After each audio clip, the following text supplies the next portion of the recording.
मैंने हिना से कहा कि हिना, इतनी दिया करो कि जो हजम हो जाए। यहाँ अंधेरा हो रहा है और तुम कह रही हो कि लाइट जल रही है, जबकि लाइट तो काफी घंटों से गई हुई है। लाइट के अते पते नहीं है। तभी अकील मुझसे बोला, फरहत तुम भूल गई क्या? अम्मी क्या कहा करती थी कि ये माफकुल फितरत लोग हुआ करते हैं, इनके यहाँ लाइट क्यों जाएगी? लेकिन हमको ये राजो नियाज नजर नहीं आएंगे क्योंकि हम इंसान हैं, और हिना क्योंकि मासूम बच्ची है इसलिए इसे सब कुछ नजर आ रहा है। और अम्मी जान ये भी बताती थी कि परिस्तान में यानी जिनों के इलाके में हर फल सालों साल रहते हैं। तो मैंने अकील से कहा, हाँ वो सब तो ठीक है, लेकिन हमारे लिए तो इन्होंने मुसीबत कर दी ना। हमारे लिए एक घर बेचना भी अजाब हो चुका है। अब क्या यही चलन होता है अच्छे लोगों का? कोई नहीं खरीद रहा हमारा घर तो ये खुद ही क्यों नहीं खरीद लेते? वैसे भी ये लोग यहीं पर रहते हैं। मैंने झुंझलाते हुए गुस्से में पता नहीं क्या क्या कह दिया। असल में बात ये थी कि हम दोनों बहन भाई ये घर बेचकर हमारी रिश्तेदार यानी हमारी खाला के घर दुबई शिफ्ट होना चाहते थे, जिसमें सबसे बड़ी रुकावट ये मकान ही खड़ी कर रहा था। तभी मैंने मजाक में हिना से कहा, अच्छा बेटा हिना, जाओ जिन बाबा से कहना एक आम हमारी खाला फरहत के लिए भी दे दें। अकील हंसने लगा और उसने झगड़ा खत्म करना चाहा। दिसंबर की सर्द रात थी और तकरीबन रात के 1 बजे हिना जाकर 1 किलो के करीब का एक आम लेकर आ गई। हिना जो कि बच्ची थी तो उसके हाथ में 1 किलो का वजन था, तो बड़ी मशक्कतों से वो चलते हुए आम लेकर आ रही थी। मैं उसके हाथ में आम देखकर हैरान रह गई। उसने मजे से कहा, फरहत खाला ये लीजिए आम, और जमशेद भाई कह रहे थे कि अपनी खाला से कहना हम लोग झूठ नहीं बोलते, वो आम खा लें और अगर वो कहेंगी तो और कुछ भी पेश कर देंगे। मैं और अकील दोनों हैरान रह गए थे। आम बेमौसम था और बेहद मीठा था। अब तो आपको यकीन आ गया ना खाला जान, जिन बाबा ऊपर ही रहते हैं। सच बताऊं तो मुझे तो हिना बच्ची भी उस वक्त ऐसी बातें करते हुए जिन्नात ही लग रही थी।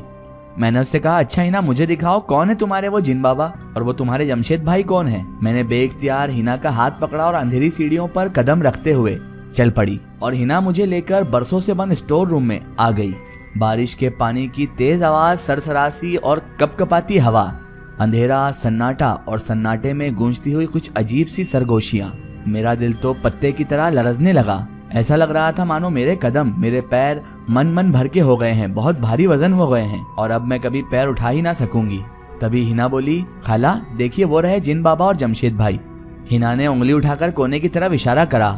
मेरी आवाज और जिस्म दोनों लड़ रहे थे। मैंने बोला, कहाँ है हिना? तुमको वो लोग अंधेरे में कैसे नजर आ रहे हैं? तभी हिना बोली, पर खाला अंधेरा है कहाँ? इतनी तो रोशनी हो रही है और आप कह रही हो अंधेरा है, कहाँ है अंधेरा? मैंने अंधेरे में सटपटाते हुए पूछा, हिना तुम पागल हो गई हो? कहाँ रोशनी हो रही है और इतनी छोटी सी जगह पर जिन बाबा कैसे हो सकते हैं? मैंने अपनी आवाज को मजबूत करने की कोशिश की। खाला वो देखिए सामने तो बैठे हैं वो सांप बने हुए। हिना की आवाज सरसराती हुई मुझे महसूस हुई और उसके बाद मानो मुझे चारों तरफ सांप की फुंकारें महसूस होने लगी। अचानक कोई रेंगता हुआ मेरे पैरों में लिपट गया। मैं घबरा कर पलटी तो एक जोरदार आवाज के साथ स्टोर का दरवाजा बंद हो गया और एकदम स्टोर रोशनी से जगमगा गया और सामने सियाह शीशनाक फन फैलाए बड़ी बड़ी आंखें फाड़े मुझे देख रहे थे। मैं बेहोश होने को थी, मेरा हलक खुश्क हो रहा था और मेरी आवाज जैसे बंद हो गई कि एक नाग ने बल खाया और मेरे सामने एक हसीन नीली आंखों वाला और शहाबी रंगत वाला बावकार नौजवान खड़ा हुआ था। उसने हिना को गोद में उठाया और मेरे पास चला आया। आप घर बेचना चाहती हैं, बेच दीजिए। आप हमसे दूर चले जाना चाहती हैं, चले जाइए, लेकिन आप हमेशा याद रखिएगा फरहत, हमने जिंदगी में सिर्फ और सिर्फ आप ही से मोहब्बत की है, सिर्फ आपसे। उसने आजर्दगी से कहा और वहां से बाहर निकल गया। उसके बाद मैं कब नीचे आई, कैसे आई, मैं कुछ नहीं जानती। पता नहीं क्या मैं बेहोश हो गई थी या कोई मुझे नीचे लेकर आया था। मुझे उसके बाद कुछ भी याद नहीं रहा। याद है तो सिर्फ इतना कि हमारा मकान जो बिकने का नाम तक नहीं ले रहा था, सुबह ही सुबह उसका अचानक पता नहीं कहां से एक ग्राहक आ गया। उसने हमारा घर हमारी सारी शर्तों के बावजूद खरीद लिया और 2 दिन में हमारा घर बिक गया। जिस दिन घर बेचने के लिए मैंने पेपर साइन किए उस दिन मैं बहुत रोई, क्योंकि इस घर में मेरा बचपन गुजरा था, जवानी आई थी। मेरे अब्बा का वहीं इंतकाल हुआ और मेरी अम्मी का भी यहीं इंतकाल हुआ और आखिरी सांसें अम्मी ने यहीं पर ली थी। और इसके अलावा कुछ और भी था जिसके लिए मैं बहुत ज्यादा उदास थी। जब मैं अपने इस घर से निकलते हुए एक आखिरी अलविदाई निगाह अपने घर की तरफ डाल रही थी तो यकदम टेलीफोन की घंटी बज उठी। मैंने लपक कर उस घर में अपनी आखिरी कॉल रिसीव कर ली। दूसरी तरफ जो था उसकी आवाज तो अब मैं कब्र में लेट कर भी पहचान लूंगी। आप घर बेचना चाहती थी, घर बिक गया। आप जाना चाहती थी, आप जा रही हैं। ये घर हमारे पास आपकी अमानत है। हम इस घर में हमेशा आपका इंतजार करेंगे। हमने आपको ये घर वापस करना है एक दिन, क्योंकि आप इस घर से मोहब्बत करती हैं और हम आपसे। उसने फोन बंद कर दिया और मैं रिसीवर थामे फूट फूट कर रोती रही। अपने पीछे से आती अस्सलाम वालेकुम की आवाज पर मैं जैसे ही पलटी तो मैंने हैरत से उसे देखकर कहा, तुम जमशेद ही हो ना? उसकी नीली आंखें आज भी नीली ही थी, लेकिन बहुत उदास थी और बहुत सूजी हुई आंखें थी उसकी, जैसे वो बहुत ज्यादा रोया हो। लिबास बेशिकन, लेकिन चेहरे पर बहुत ज्यादा संजीदगी थी। मैं तो सोफे पर ढह सी गई। इतना वक्त बीत गया, आपने जाकर खबर ही ना ली। 25 साल बाद आप पाकिस्तान आई हैं। आप एक वादे की जंजीर में बांधकर हमें भूल ही गई। वो आजर्दगी से पूछ रहा था। मैंने उससे कहा, कौन से वादे की जंजीर?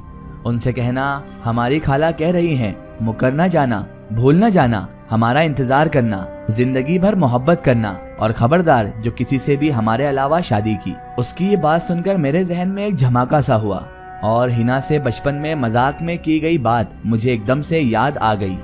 और इस बात को अब 25 साल गुजर चुके थे। जी फरहत, मैं आपको कभी नहीं भूला। जिस लम्हे आप ये बात कह रही थी ना, तो उसी लम्हे यानी आज से कई साल पहले मैं आपके जुमले के जवाब में कह रहा था, आजमा लेना।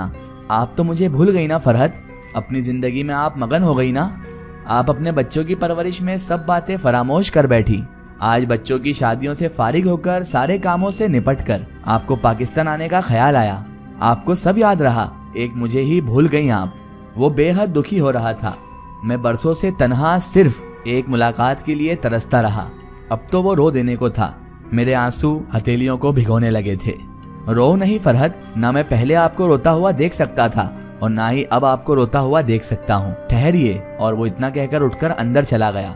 चंद लम्हों के बाद वो एक फाइल लेकर चला आया। मुझे अब उन सरसराते सांपों से बिल्कुल भी डर नहीं लग रहा था जो फन फैलाए वहाँ पर बैठे हुए थे। मुझे अब वो सरगोशियां भली लग रही थी जो मुझे फिजा में सुनाई दे रही थी। मैं जमशेद को देखकर सोच रही थी कि इस पूरी दुनिया में वाहिद मेरा अपना है जो कभी मेरा अपना नहीं हो सकता। आज मैं मुतमईन थी, मैं अपने खैर ख्वाहों में थी। उसके हाथ में फाइल देखकर मैंने पूछा, ये क्या है? तो वो कहने लगा, ये इस मकान के कागजात हैं। ये उस वक्त भी घर मैंने ही खरीदा था और आज मैं ये घर आपको वापस कर रहा हूँ। पर वो क्यों कर रहे हो जमशेद तुम? तो कहने लगा, मेरे लिए बस वो ही काफी है। उसने रुमाल की बंधी हुई एक छोटी सी पोटली खोली और मैं तो हैरान ही रह गई।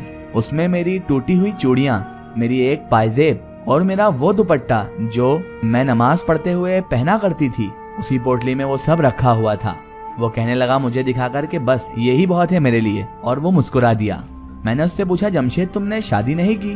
तो वो कहने लगा, नहीं, मैंने मोहब्बत की है, बस मोहब्बत। उसने मेरी आंखों में आंखें डालकर कहा। उसके बाद वो कहने लगा, बस अब एक ही ख्वाहिश है फरहत कि आप इस घर में वापस आ जाओ। और फिर हवा नॉर्मल हो गई। सांपों की फुंकारें भी खत्म हो गईं और मैं जैसे ख्वाब से जाग उठी थी। वहाँ ना कोई पर्दे थे और ना ही अब कोई सोने की शतरंज की गोटें, ना ही पैरों के नीचे दबीज कालीन।